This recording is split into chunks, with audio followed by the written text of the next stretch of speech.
பார்த்தாலே வெட்டுவேன். எந்த மாதிரியான மனநிலை இது?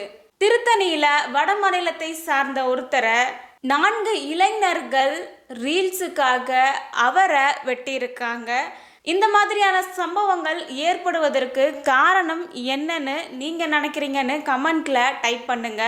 சோஷியல் மீடியாஸ் ஆனது இப்போ பலரை ஃபேமஸ் ஆக்கிட்டு இருக்கு, ட்ரெண்ட் ஆக்கிட்டு இருக்கு. மோஸ்ட்டாக நெகட்டிவிட்டியானது ரொம்பவே ஸ்ப்ரெட் ஆகிட்டு இருக்கு. நெகட்டிவிட்டியாக பண்ணால் போதும் நம்ம ட்ரெண்ட் ஆகிடலாம்னு நினச்சிட்டு பல யங்ஸ்டர்ஸ் அதனை நோக்கி போயிட்டு இருக்காங்க.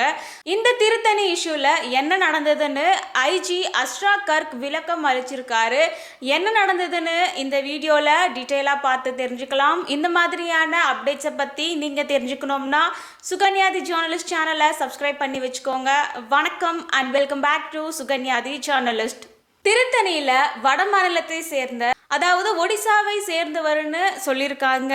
இவரை 4 இளைஞர்கள், 18 வயதுக்கு கீழே இருக்க இளைஞர்கள் ரீல்ஸ் முகத்திற்காக இவரை வெட்டியிருக்காங்க. இந்த இளைஞர்கள் கஞ்சா போதையில இருந்திருக்காங்க. அந்த ஒரு வட மாநிலத்தவரை தாக்கும் பொழுது இவங்க கையில ஒரு 2 பட்டா கட்டியுமே வச்சிருந்திருக்காங்க. போதையில் இருந்ததுனால அவரை மிரட்டி தாக்கியிருக்காங்க. அதை அவங்க ரீல்ஸாக சமூக வலைதளங்களில் வெளியிட்டிருக்காங்க. இந்த மாதிரியான கத்தி எல்லாமே வைத்து கொண்டு ரீல்ஸ் போடுறதெல்லாமே வழக்கமாக அவங்க வச்சிருந்திருக்காங்க. இந்த சம்பவத்தில் 4 பேர் இருந்திருக்காங்க. இந்த 4 பேரில் ஒருவரை அவங்க வீட்டில் ஒப்படைச்சிருக்காங்க. அவர் மாற்றுத்திறனாளின்னு சொல்கிறாங்க. மீதி இருக்க 3 பேரை அரெஸ்ட் பண்ணியிருக்காங்க. இந்த சம்பவத்தை தொடர்ந்து ஐஜி அஸ்ரா கர்க் விளக்கத்தை அளிச்சிருக்காங்க.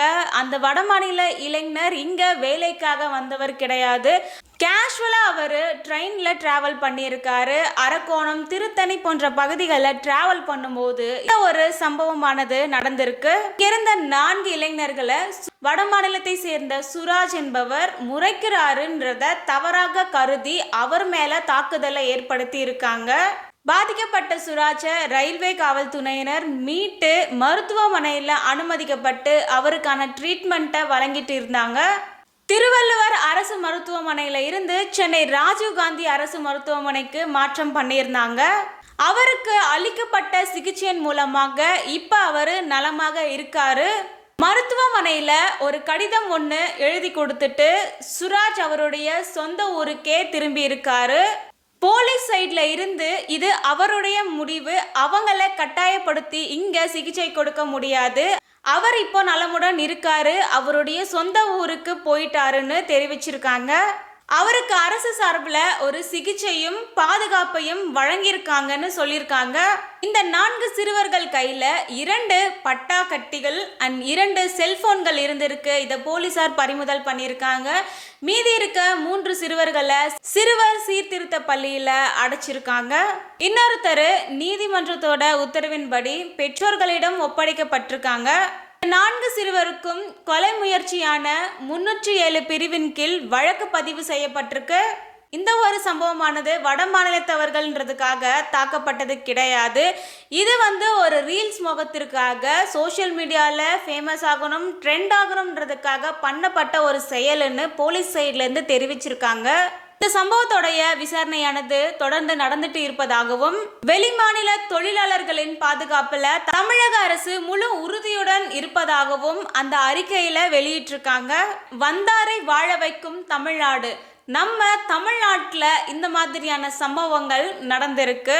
ரீல்ஸுக்காக ட்ரெண்ட் ஆகணும், ஒரு 2 நிமிட வீடியோக்காக அவங்களுடைய லைஃபே ஸ்பாயில் பண்ணியிருக்காங்க. அது மட்டும் இல்லாமல் கஞ்சா போதையில் இவங்க இருந்திருக்காங்க. ஒரு 18 வயதுக்கு கீழே இருக்க இளைஞர்கள் இந்த மாதிரியான செயல்களில் எப்படி ஈடுபடுறாங்க? இவங்களை கண்காணிக்கின்ற பெற்றோர்கள் என்ன பண்ணிட்டு இருக்காங்க? ரீசெண்டாக கடலூர்ல ஒரு பையன் அவங்களுடைய பாட்டியை கொலை பண்ணியிருந்தாங்க. குடிக்க காசு தரலன்றதுக்காக தன்னுடைய பாட்டியை கொலை பண்ணியிருக்காரு. இந்த மாதிரியான போதைப் பொருட்களுக்கு இளைஞர்கள் அடிமையாக இருந்துட்டு இருக்காங்க. இதெல்லாமே ஒழிப்பதற்கு நம்ம என்ன பண்ணணும்? இப்போ சினிமாக்கள்ல பலவிதமான படங்கள் எல்லாமே வன்முறையாக இருக்கு. ஸோ இதன் மூலமாக இளைஞர்கள் மாசா கெட்டா தன்னை போர்ட்ரே பண்ணிக்கணுன்றதுக்காக அவங்கள பார்த்து இன்ஃப்ளூயன்ஸ் ஆகுறாங்க. அதுவும் ஒரு வகையில் காரணமாகவும் இருக்கலாம். ஹீரோயிசம் பண்ணுறதாக நினச்சிட்டு இந்த மாதிரியான செயல்களில் இளைஞர்கள் இப்போ ஈடுபட்டுட்டு இருக்காங்க. பாடல் வரிகளிலுமே பல வகையான பொருட்கள்ன்ற மாதிரியான லிரிக்ஸ்லாமே வந்து இன்னும் அதை கேஷுவலாக பண்ணுற அளவுக்கு ஒரு சில ஜென்சியில் இருக்க இளைஞர்கள் மாறிட்டு இருக்காங்க. வெட்டுனா ஜெயிலு போனா புழலு இந்த மாதிரியான பாடல் வரிகளுமே மாணவ மாணவிகள் இடையில கேட்கப்படுவதன் மூலமாகவும் அவங்க இன்ஃப்ளூயன்ஸ் ஆவதற்கான வாய்ப்புகளுமே இருக்கு. மோஸ்டா நம்ம பார்க்குற படங்கள்ல வன்முறை, இந்த ரத்தம், இந்த மாதிரியான காட்சிகள், இந்த மாதிரியான ஒரு பிஜிஎம், பேக்ரவுண்ட் ஸ்கோர் இதெல்லாம் போட்டு ஹீரோவை அப்படி போர்ட்ரேட் பண்றதுமே மக்கள் அதை ஆதரிச்சு பார்க்குறாங்க. இந்த மாதிரியான செயல்கள் எல்லாமே ஒரு யங்ஸ்டர்ஸ்க்கு மத்தியில் மிகப்பெரிய ஒரு தாக்கத்தை கண்டிப்பாக ஏற்படுத்தும். அவங்க அதை பார்த்துட்டு பண்ணக்கூடிய வாய்ப்புகள் அதிகமாகவே இருக்குது. அது மட்டும் இல்லாமல் இந்த போதை பழக்கம்ன்றது தமிழ்நாட்டில் 0% இருப்பதாக சுப்பிரமணியம் அவர்கள் சொல்லியிருந்தாங்க. ஏதோ ஒரு வகையில் இந்த ஒரு பழக்கமானது இருந்துட்டு தான் இருக்குது.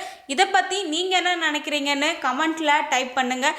அது மட்டும் இல்லாமல் இந்த வடக்கன்ற ஒரு மனநிலையானது தவறானதுன்னு ரஞ்சித் அவர்கள் சொல்லியிருக்காரு. வேற ஒரு ஊர்ல இருக்கிறவங்க நம்மளை பார்த்து ரேசிசம் பண்ணா எப்படி இருக்கும், அதே மாதிரி தான் நம்மளும் வேற ஒரு ஊர்ல இருக்கிறவங்கள வடக்கன் இந்த மாதிரியான வார்த்தைகள் மூலமாக சொல்லுவது அதுவுமே ரேசிசம் கீழே தான் வரும். ஸோ இந்த மாதிரியான விஷயங்களை பண்ணா ட்ரெண்ட் ஆகுன்ற அந்த ஒரு மைண்ட் செட்டே முதல்ல தப்பு. இது எல்லாமே நம்மளுடைய சொசைட்டிக்கே ஒரு ஆபத்தை கொடுக்குதுன்னே சொல்லலாம். ஸோ அவங்களுக்கு தேவையான ஒரு அவேர்னஸுமே குறைவாக இருக்கு. அந்த சுராஜின் ஒருத்தர் அவர் கேஷுவலா ட்ரெயின்ல போயிட்டு இருந்திருக்காரு. அவர் எந்த ஒரு தப்பும் பண்ணல. அவருக்கு இந்த மாதிரியான ஒரு அநியாயம் நடந்திருக்கு. இது மிகவும் கண்டிக்கத்தக்கது. இந்த மாதிரியான விஷயங்கள் இனிமே நடக்காம இருக்கணும். இன்னும் நம்ம அவேராக இருக்கணும். வீட்டில் இருக்க பேரண்ட்ஸ் அவங்களுடைய சில்ட்ரன்ஸ் என்ன பண்றாங்கன்றத கண்டிப்பா கண்காணிக்கணும். இந்த மாதிரியான விஷயங்கள் இனிமே நடக்காம இருக்கணும். அதுக்காக நம்ம எல்லாருமே அவேராக இருக்கணும். ஈவன் பேரண்ட்ஸ்ல இருந்து, ஸ்கூல்ல இருக்க டீச்சர்ஸ்ல இருந்து, போலீஸ்ல இருந்து எல்லாருமே அதுக்கான ஸ்டெப்ஸை நம்ம எடுக்கணும். அண்ட் இந்த மாதிரியான போஸ்ட் போடுறவங்களையும் போலீஸ் வந்து பார்த்துட்டு தான் இருக்காங்க. இந்த மாதிரியான ரீல்ஸ்லாம் போடுறதையுமே பார்த்துட்டு இருக்காங்க. விஷயங்கள்லாம் பண்ணி ட்ரெண்ட் ஆகுறன்றத அந்த ஒரு மைண்ட் செட்டையே எடுத்துட்டு லைஃப்க்கு தேவையான விஷயங்களை பண்ணி லைஃப்பில் சக்ஸஸ் ஆக பாருங்கள். அண்ட் இந்த வீடியோவை பற்றி நீங்கள் என்ன நினைக்கிறீங்கன்னு உங்களுடைய கருத்துக்களை கமெண்ட்டில் டைப் பண்ணுங்கள். அண்ட் இந்த வீடியோவை உங்கள் ஃப்ரெண்ட்ஸ் அண்ட் ஃபேமிலிக்கு ஷேர் பண்ணுங்கள். எல்லாருமே அவேராக இருங்க. அண்ட் மீண்டும் ஒரு வீடியோவில் நம்ம மீட் பண்ணுவோம். தேங்க்யூ, பாய்.